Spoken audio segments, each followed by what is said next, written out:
After decades of hustling and chasing the next level of worldly success as an entrepreneur, fiercely independent woman, and world class athlete, Christine hit a total breaking point, finding herself exhausted, isolated, and at a total loss as to how to move forward.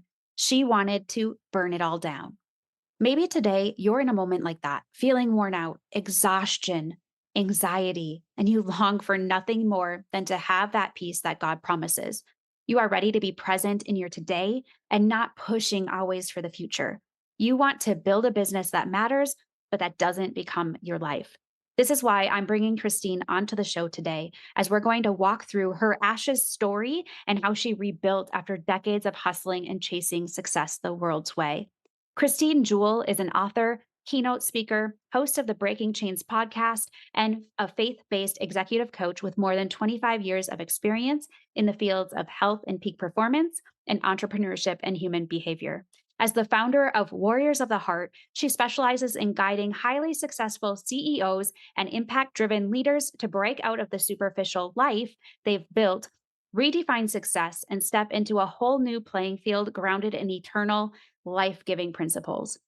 Through years of trials, burning things down, and rebuilding from the ashes of her past, she has ditched the rules of this world, following the calling on her heart to cultivate a life of total alignment, where there is more than enough time for her most meaningful work, extraordinary relationships, a legacy of impact, and plenty of rest. I don't know about you, but that sounds like the great life.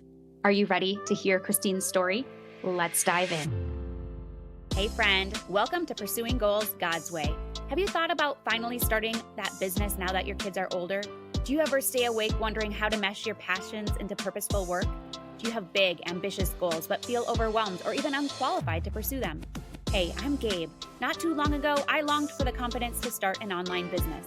I just wanted to make a difference outside my home bubble using my gifts. But I kept telling myself that I wasn't good enough.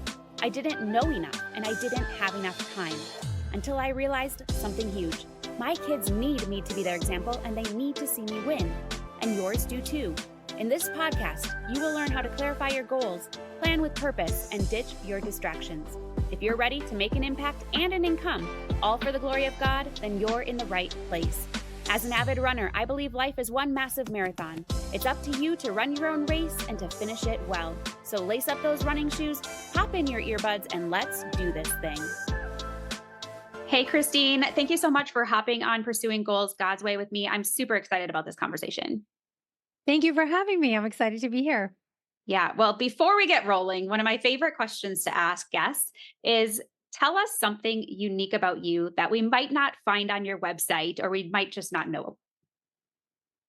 Something that is unique about me is that I actually grew up all over Europe. My father worked for the CIA, so we traveled a lot as a very young baby infant, and my formative years. And I say that that's where my nervous system got its a desire to always be on the move, always be going. So also its addiction to chaos, but that was actually a really cool thing to be able to move and experience all kinds of different cultures and countries very early on in life. And it's funny because people think that you don't remember, but it's a small child, you really do remember a lot of things. So it's where my first seed for spirit of adventure was dropped in. Oh my goodness, I love it. And that could go two different ways. Like someone could be like, I'm never going anywhere Yeah. ever again, or it might have that seed of adventure. Were there any places that really stuck out in your mind or places that you really enjoyed the most? Well, I love Europe. My mom's actually Italian. My father met her while he was on a base over there. And so that's where they got married and uh, settled for a bit. So I just have a special place for Rome, for Italy, not specifically for Rome, but for Italy. Actually, I'm going back with my husband now for a month, for the month of July. So this has always been one of my dreams as an adult to be able to go back for like a month and plug back into the culture. And so we're starting a new tradition of spending a month in Europe in different locations. So this year's going to be Italy. So I'm excited. It's like what, 3 weeks away or 4 weeks away at the time of this. So I got the countdown going on. I don't Oh have my the goodness. exact days, 3 weeks, but it's exciting. That's so cool. Now, this wasn't something that I had planned to talk about, but now that you're going for a month, what do you do in your business to make sure things keep rolling while you're away? That is a great question, right? Because how many people are afraid of going away? Well, first of all, um, I'm going to start by saying there was a time where I used to look at this as I was going away from my business and I was going to get away, and it was like an escape from the day to day. Now I realize, like, where I'm at today is that when I step away from the day to day and I actually drop into the place that is really expansive, I'm doing connection with my husband, we're exploring. There's so many creative ideas and inspiration and like next level conversations that happen between my husband and I. We actually work together. We co-found a business together. So it's going to be a lot of just high level strategy work. It's going to be a lot of discovery, a lot of creativity. I know that new ideas are going to drop, new program offerings. And so, A, that's going on. But B, we also have a team. So we have team to support around us and systems, and the beautiful thing about the work that we do is really we can do it from anywhere in the world. So Mark and I have committed, because we both do Zoom calls and trainings and stuff like that, that we're going to condense our calls availability to like a 3-hour block a few days a week. And then the rest of the time, we're just going to be fluid so that we know that those 3 hours, like we both need to be in a place where maybe there's a Wi Fi, but we're not going to be tied to our phones or stressing about it, right? It's a very intentionally planned trip and schedule to infuse all the things fun, adventure, connection. And then we're still going to be actually serving our clients because that was part of our goal is like, we live the dream in a way that we're doing what God put us here to do. So it's not like we need to get away or, it just, it all works. Okay, I love that. It's almost like you're Yeah. bringing your calling with you wherever you go. Yeah. Everywhere we go, there we are. And we're going to always be doing it. So, and I know if we step away and say, okay, we're not going to touch anything to do with work, that's like saying we're not going to like take our arm with us. Like it's an extension, you know, it is who we are. Everywhere we go, there we are. We're the light. We're the lighthouse. We're having these conversations with people. We're doing the work. So it's fun.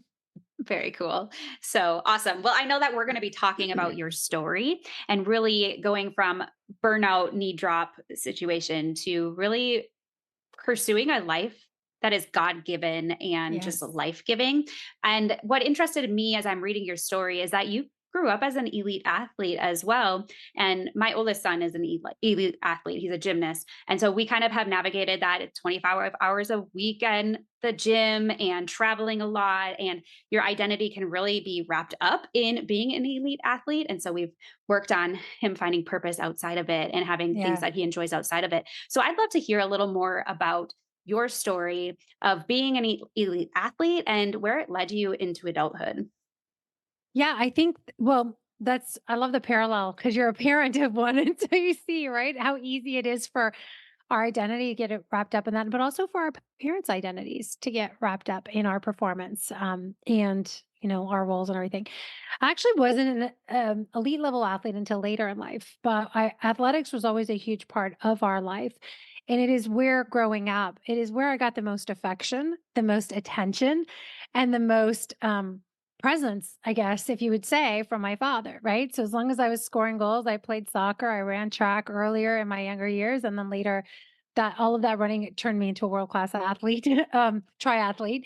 But it was just the drive, the relentless pursuit of needing to always, just be the best and fight and score. And as long as we were winning, as long as I was winning, and again, it wasn't just athletics, it was just a mode of thinking. As long as I was winning, then I was worthy, right? As long as I was winning and pretty and scoring goals or scoring grades or whatever, I was like ultra worthy. And so that's where, that first program really got imprinted and that is a great question. Like, whose love did you crave the most? Who did you need to be to get that attention? And it's like, well, that's where I got the attention and the focus of my father. I don't think my mom would have cared if I decided to just twirl around in the backyard and do nothing, and which is fine too. But I always wanted to really please my father. He was an alcoholic, and so he was very chaotic. Sometimes he was there, sometimes he wasn't. It was very confusing kind of relationship. And I'm not, everybody has their own stories, but we all want to please someone in our life. It's in us, it's in our DNA. We're designed to please God first and foremost, but we put these other people on these pillars and pedestals.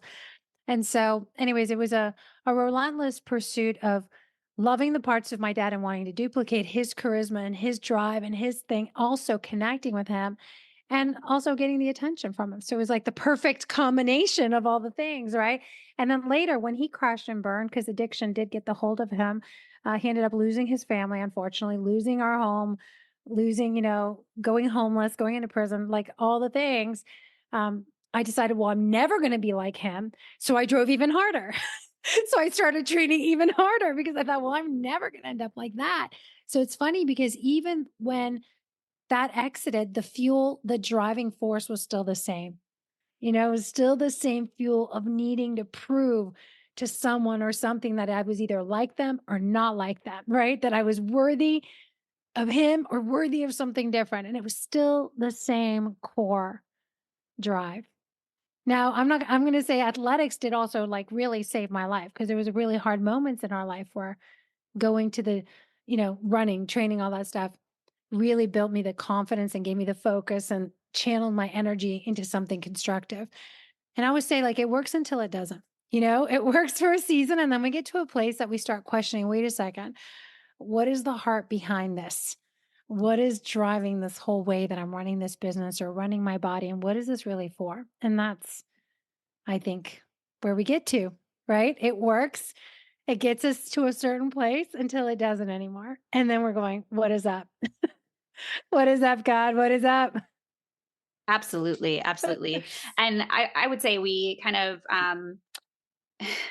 I'm one who likes to take control. And so when situations get chaotic or things, I'm going to be the first one to be like, I'm going to take control of this and not give God the wheel. I'm going to take Yeah. it. Right. And Yeah. that's always been my driving force is I want to be able to have that plan. I want to have that control. I don't want to give it up. I don't want to rely on someone else. And I don't know if that comes from kind of the athlete in me too, like the driver, because like you said, when you see those accolades coming or you're like, ooh, they're Yeah. noticing me. I need to do more of this, Yeah. and it's like we're relying on that to for worth, and we're relying on that for others to recognize us when we should all, we should be looking in the lens of who does God see me as and what does he want of me? Like his Yeah. voice is the one that matters for us.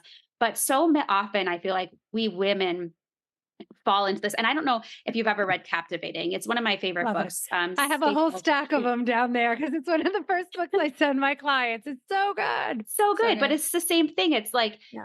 we kind of are looking for, do you think I'm beautiful? Do you Yeah. see me? Am I lovely? Right? And we Mhm. try and do all these things to overcompensate for our unworthiness or how we feel about ourselves. And that's not the direction God wants. That's not who he made women to be.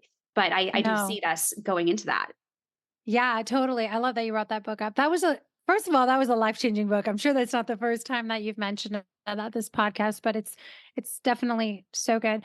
And it's subtle because it's going after the seed that was planted in us by God to remember that we are beautiful, that we are chosen, that we are desired. And I believe that's God's original intent for us is to know and to be pursued, right? To be pursued, to be cherished, that's the job of a husband, right? Also to cherish and his wife. And so I think that the seed is there. It's the right seed, but we are so subtly pulled in by the things of the world. It's easy to be like, oh, it's not about the metals. But once the metals start stacking, all of a sudden they get really shiny, and there's always one more medal and there's always one more race and there's always one more podium or whatever the thing is. There's always one more sale in the business. And it comes in subtly. And I think that that's where I think what's really important is to not shame that need or that desire, that core drive to be wanted, to be needed, to be validated, because it is God given. But if the question is, what is the source? What is Yeah. the source for me?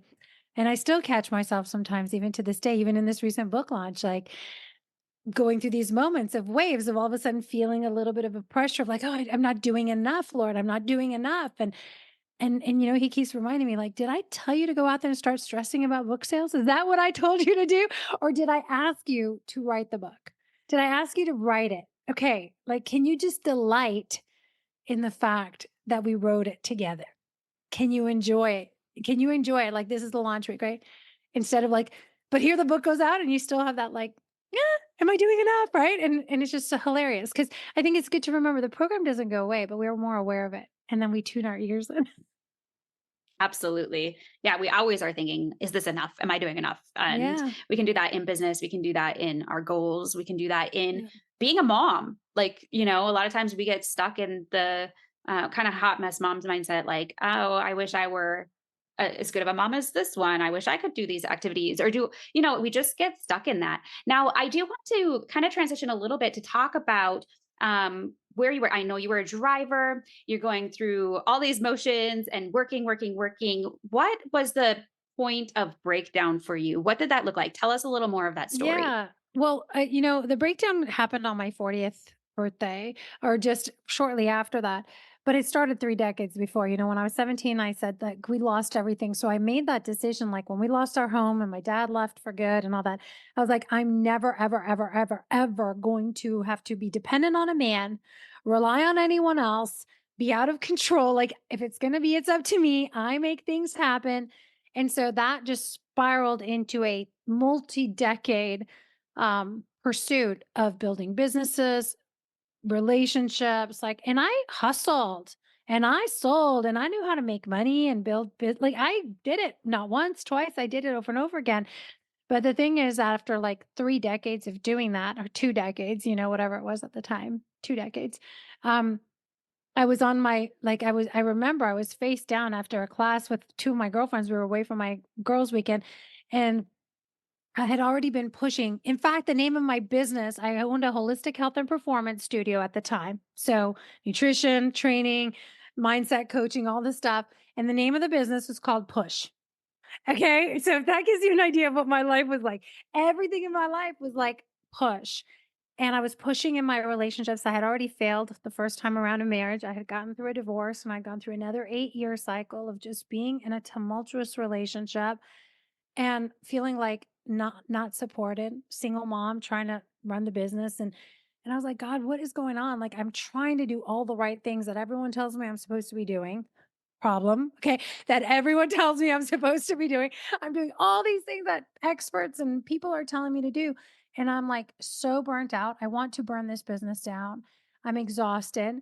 And so I was face down on the floor. And, this is in the book in the perfect storm, but like every muscle in my body felt like it was on fire, literally on fire. And I was like, I was lean, fit. My face was on the cover of the building, like, or the front of the building. And on the outside, I did not look like this.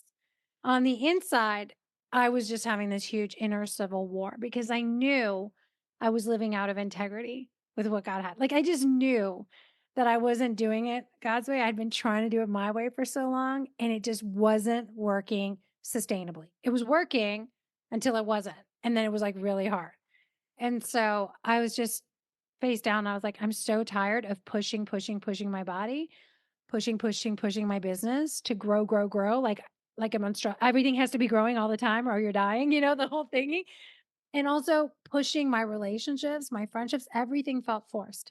That's the best way I can describe it. Everything felt forced, even my parenting. Because I had 3 kids, I'd gone through a horrible divorce, and I was constantly feeling guilty. Like, I'm working, I should be parenting. I'm parenting, I should be working. I should be doing more for the kids. And like the mental barrage would not turn off. It's like I could not turn off the noise in my Mm. head. I woke up anxious. I went to bed anxious. I would wake up at 3 a.m. thinking like, okay, do I still own the business? Do I still own the building? Let me check the bank accounts. Like, what's happening, right? I was like, and it was like this crazy thing because if you would have met me 10 years ago, you would not have seen that woman on the outside. That was all happening below the facade. Mhm. Well, we do tend to hide, Oh right? yeah, we're We good hide at it. behind our personality. We hide behind Totally. whatever looks successful in the world's way. And then that's what leads us to that breakdown because all of a Hmm. sudden we no longer can do it. We just Yeah. can't, we're not capable of it. And we were never meant to do it on our own either. So, yeah, it sounds like you kind of had that defining moment. And when you got to that kind of fall on your knees moment, what was the next piece of your journey? Did you leave that business behind? I love that it was called Push. Like it's I mean, total. But did you leave that behind immediately? What was that transition like? it took about 2 years. I mean, it was already, when when you know things are stirring in the atmosphere, when you know you're being called into a new season, you already know, like, my love for this has died off. I feel something else, but we're holding on, right? Because I'm like, this thing was like the lifeblood of what supported my babies and my children and me, because I had to like rebuild myself from the ashes after our divorce. And so I was like gripping on so tightly to the past and what it was, and I could also feel God calling me or myself being called into this new season, right? So that's what I mean by straddling. It's like we're trying to go both ways. We're trying to go here and we're still like, but I need to hold on to all this baggage, and it's just like tearing us apart. So the business was already starting to get really hard. There was grumbling, there was dissension, there was starting to be division. And so when I had that moment, I said, God, this is it. Like, I'm done. I'm done. I'm done. I'm only going to do it your way. I really need you to step in. That was not my first dark night, moment. I'm a warrior, so I needed a lot of beat downs. But finally, I said, Lord, I've had enough. And that was really the moment that I decided to give God the reins. And so I knew that I was going to be exiting. And it was not that long afterwards. It's actually just a couple months afterward when I don't know if it was a couple months afterwards. It was not long afterwards that I ended up COVID happened shortly after that, and then we decided to close down the business and go all in on the online things. But there's a whole story about that. Like, I took a month and went into the Red Rocks in Sedona and rested and prayed and, took a lot of naps. It took me about 18 months to fully recover from pushing my body for so hard. But I ended up stepping out of that business. We sold the real estate, and then we went all in on this. And God just said, we're doing a new thing. And He also said, all that old stuff you used to teach, you're not doing that anymore. I mean, that was really scary too, because it wasn't even like, we're not doing that business. He's like, the way that you used to teach goals, we're not doing that anymore either. The way that you used to teach people about mindset, we're not doing that either. Everything. He was like, he scrapped everything. Right. And I was like, ugh. I've spent like probably hundreds of thousands of dollars at this point, investing myself as an expert and building myself up. And then he's like, yeah, we're doing this a new thing.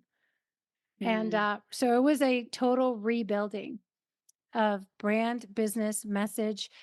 And of course, I still bring elements of the things of the past because health is health and vitality and mindset and all that. But the way that we do it is totally different. Yeah. God brought me through, he kind of shifted me in a season as well and had me pivot in a direction I was like, why would I go this way? Or, Yeah. but he changed a lot of my thought process. And same thing, like how I used to teach goals, it was the push method. It was let's Oh, go all totally. in and do all the things. And he's like, no, no, no, that doesn't work. And you Yeah. can't do it all. You can't do all the work on your own and still Right. succeed. You need that. You need to implement bringing me along and allowing me to lead and to control the situation, not you controlling it. And so That's it. I loved how that shifted to like Yeah. it was one of those moments where you're like, I don't want to change. Like it's hard. Change is hard. Totally. Transition is Yeah. hard, but it is so good when we're doing it in obedience to where God is leading us. And so I'd love to hear what was the difference maker for you as you let go of that control and you allowed God to lead and rebuild your life his way? What are some of the fruits of that you saw? Okay, I'm going to start by saying that in order to get to that point, I had to be in full decision. The reason why I finally clicked is that I really truly got to a point that I was done. I was not willing to settle for anything less. Like, I knew what anxiety felt like. I knew what frustration felt like. I knew what feeling forced was like, because that was my emotional home for so many years. So I knew that it had to be the opposite. So it's like effective immediately. I only make decisions from a place of peace. Now we know the word of God says, like, let peace be the deciding factor in all of your decisions, right? Even in settling disputes among yourself. And peace is such a great indicator. And so it started by me saying, I am not choosing that way anymore. Like, I know that something is off. And I got to be honest, like, at the time, I wasn't really, really close to the Lord. This was a time of Jesus really pursuing me, calling me back into right standing with Him, into right standing in my heart, my relationship with Him. Hence the captivating book. I read it during that season, probably over and over and over again. Like, their work, John and Stassi's, like, they're both of those books and subsequent books of theirs really impacted my life and my transformation. But that was really that season of him just refining and drawing me into intimacy with him. So the fruits would be peace, number one, first and foremost, freedom, peace, spiritual peace, mental peace, meaning like no more waking up anxious, waking up with a calm, clear mind, right? Waking up with a calm, clear heart that wasn't like constantly agitated. And freedom would be peace, freedom, and intimacy, I would say would be the three things because freedom, again, mentally from losing the money, losing the business, losing another relationship, like constantly being worried about what you're going to lose. I was really leaning into what God was giving instead of what I was afraid to give up. I want to say that again. I was really leaning into what God was giving me instead of what I was afraid to give up. And that gave me so much freedom. And the last one is intimacy. And I want to say it was intimacy with myself. I started to really, really develop a deeper relationship with myself than I ever had. And, to your point where we hide behind masks and facades. I didn't know I was hiding at the time. I was blind, right? Like we're blinded to how we're hiding. It's maybe obvious to other people, but we really can't see ourselves until we can. So, intimacy with myself, intimacy with Jesus, with the Holy Spirit, and then my husband, who he brought into my life, shortly afterwards. And it was like the full completion of really what intimacy looks like when you get your heart right within yourself, with God, with Him, and with the partner, the one who is the right relationship for you at the right time, not the one you're trying to force. And this is true whether you're to a love relationship, a marriage, clients, whatever. Like right relationships at the right time in the right order yield so many great results. And even before you and I jumped on to do this podcast, my husband Mark and I were doing a webinar training for like a coaches certification that we're running because now we're building a team around us of coaches. And I'm like, Lord, how cool is this? Like, here we are doing this work that you called us to do together, that you were preparing us to do. And it's like the total result of us being in right relationship, you know? Super Mm. cool. That is super cool. And it also brought you to writing your first book. Is it your first book? Yes? Yes, yes. Yeah. So Drop Your Armor. And it's essentially your story from burnout to rebuilding from the ashes. You just shared a bunch of that journey with us, but tell us a little bit more about why you wrote this book and what impact you hope it makes. Yeah, I wrote this book. First of all, it was an act of obedience and an act of love. And it was really a journey, I believe, of my character being defined. But really also I had worked with so many people throughout the years, so many executives, so many high performers from athletics, athletes to business owners to entrepreneurs to everyone that was just highly driven. And many of them actually that would have said, you know what, I believe in God. Like I have faith. But we weren't living it. They're not living it. They don't know how to live fully aligned to God's calling, God, kingdom principles. It's still like we got one foot in the world and one foot over here. And we're like doing this split all the time. And that's why we feel like we're being ripped. And so this book was really a call for me to go all in on doing this God's way and going into real partnership with Him. And what does it look like to trust, to surrender, to hear the voice of God clearly? What is discernment? Like, how do you know what's what? How do you know what to choose, right? And so there's a whole journey here on right how to cultivate trust, how to cultivate faith, how to hear the voice of God, how to identify your calling and your mission in this season because it's going to be different than it was last season because God is always moving us and he's always on the move. And the question is like, am I over here stuck going like, no, or am I going and I got to pack light for where he's taking me? So the book was written for the ultra high achiever that's done straddling two worlds. That's like, I'm at the point where I really want to be fully integrated my faith, my business, my relationships, my body. I don't want to be living this fragmented life where everything is competing. What does that even look like? How do I even do that? And what is that journey? And so that's the journey that I went through, and that's the journey that I take people through in this book. Just I go from one reality to another. Like we're in the earth, but we're not of this place, right? So we've got to be representatives of the kingdom here on earth, and also just our life gets to reflect the kingdom. And there's no lack in the kingdom. There's no fear. There's no anxiety. There's no like, do you know what I mean? There's no fear of loss. God is abundance. In the kingdom, like it just is. Like the more people are winning, the more people are winning. The more beauty there is, the more beauty there is, right? So there were so many programs I had to really get renewed, rewritten in my mind. The word says always be in the renewing of your mind.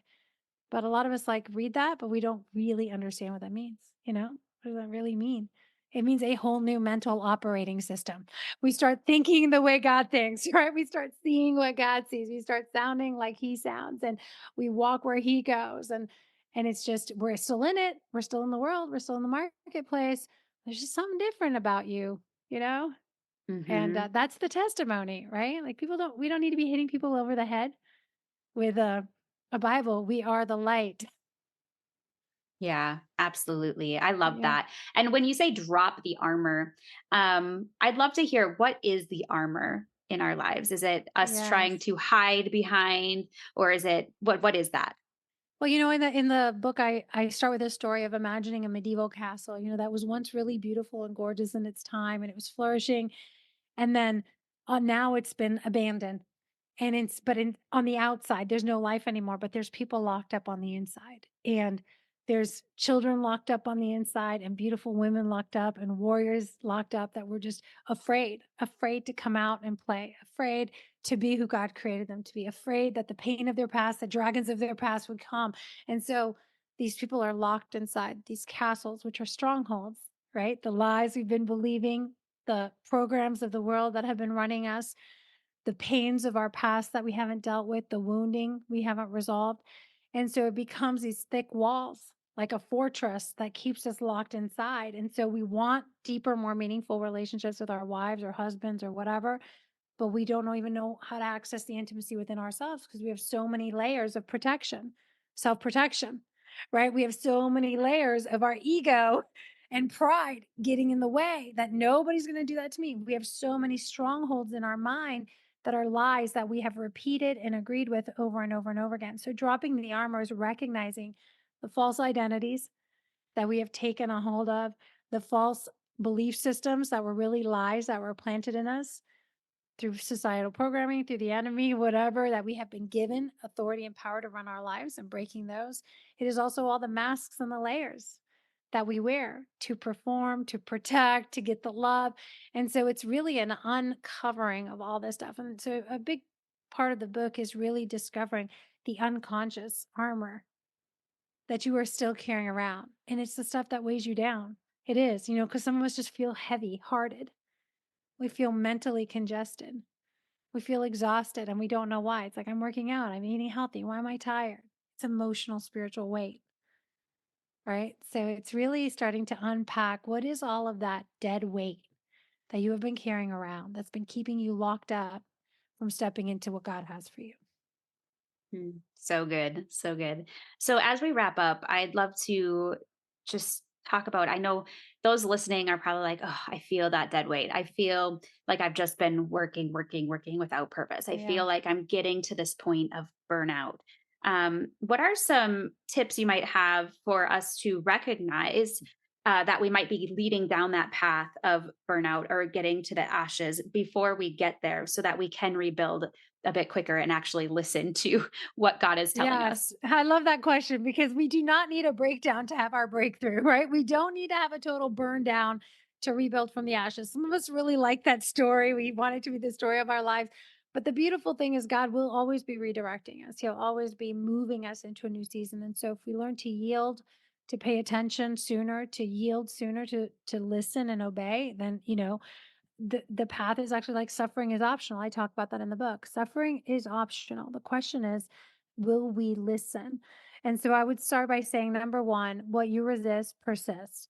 So whatever you think you're trying to shove down, hide, suppress, put aside, put off, like avoid, that's the way through because that thing is going to get stronger and louder and heavier. If there's a conversation you need to have with your spouse, where resentment is building up because you guys don't have boundaries or you haven't practiced good communication, like we need to clear the things that we're trying to avoid.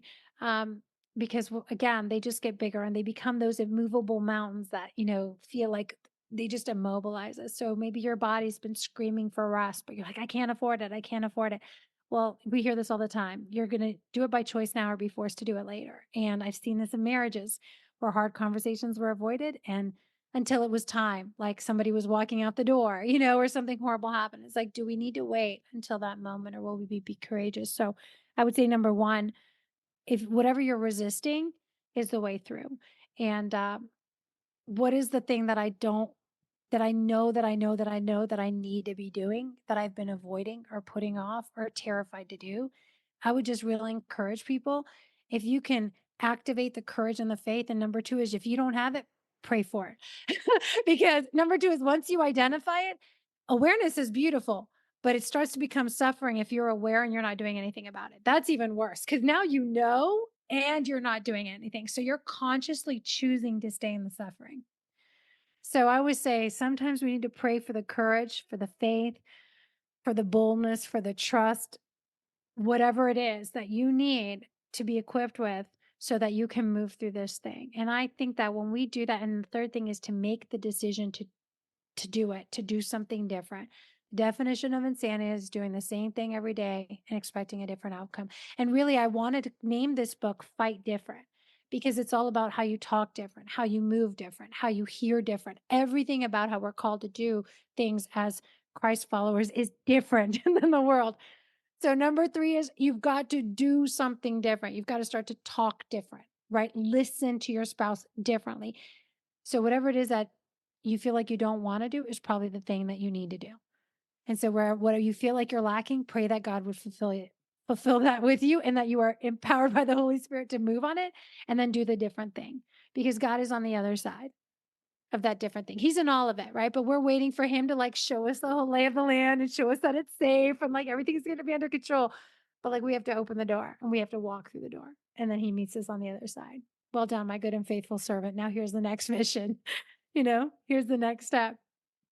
Yeah, absolutely. And I always try and remind myself that my timing or my thoughts or my expectations, they're so different than They're God's. so Like different. he's on a Yeah. whole different element. He's on a whole different time frame. His ways are so much better than mine. His thoughts are so much better than mine. And I just have to trust that he knows what he's doing. I mean, he's the creator of all of us and he's the creator of the Yes. world. He's not going to mess up. He has I a know, plan, and honestly, I always say we can't mess up his plan either. Like we right? can go we make a choice that maybe wasn't the right choice, but it's still not going to mess up God's plan. He's still going to come through and he's going to fulfill his calling and his purpose through us. And I just think Mhm. that's Mm. really um I don't know, it just helps set me at ease. Like Yeah, just I can let go and let him lead and let him guide. And if I make a mistake, so what? I just keep exactly. moving, right? Yeah, I love it. Well, Christine, this has been such a great conversation. I know it's going to be a blessing for so many. Congratulations on writing and publishing Drop Your Armor. I Thank need to get you. a copy. I'm super excited about Yes. the way you've explained it. But I would love to hear, what is the best way for listeners to connect with you if they want to learn more? Well, I'll say these two things. Number one, if you're interested in grabbing the book, go to thechristinejewel.com/drop it. And we're going to give you the first chapter right away with the introduction and the first love letter. There's a series of love letters in this book. So we're going to give that to you as a gift. And then if you love it, you can buy the book on Amazon and, we'll send you the links for all this stuff. It's on all the platforms, but go to thechristinejewel.com/drop it so that you get that and you're in the ecosystem. And we have this week, especially this week is launch week. I don't know when you're going to release this, but we've created some beautiful bonuses that go with the book, like guided visualizations, a Kingdom Warrior playlist, a fillable journal. Like, I really wanted to make this more than just like, okay, it's just one more thing I read and stick on the shelf, but really an experience that you get to have. So that's number one. And then secondly, you guys can tune into my podcast called Breaking Chains podcast with Christine Jewell, where we are all about breaking free of the chains that keep us enslaved in the grind, playing from behind, so we can step boldly into the kingdom calling. So, um, talk a lot about breaking generational patterns, addictions, old schools of thought, and stepping into the life God has for us. Awesome. Thank you so much. Thank you for sharing, Christine. I know sometimes Yes. coming on, being vulnerable, I think that we really love hearing these stories because we can relate to them. We can see Mhm. ourselves and picture ourselves there, but then also picture that transformation and the breakthrough. And so I very much appreciate you sharing with us. Thank you. Thank you for having me. Fun. Thank you so much for joining me today. I had a great time and I hope you did too. Before we go though, if you resonate with this episode, please consider leaving a review on iTunes or sharing it with a friend as it helps grow the podcast. Also, if you're not a part of the Red Hot Accountability Club, what are you waiting for? It's a private online community away from the noise of social media that provides coaching, support, and encouragement as you go after your biggest goals in business or life in a stress-less, no-hustle kind of way. Inside the club, you will own your own results, hold yourself accountable, and lean on others for support. If you've been looking for a simple, off social media way to grow, then this is it. Head on over to redhotmindset.com/RHA to learn more and join us today. Again, that's redhotmindset.com/RHA. And I can't wait to welcome you into the club. In all things I pray, you just run your race. I believe in you.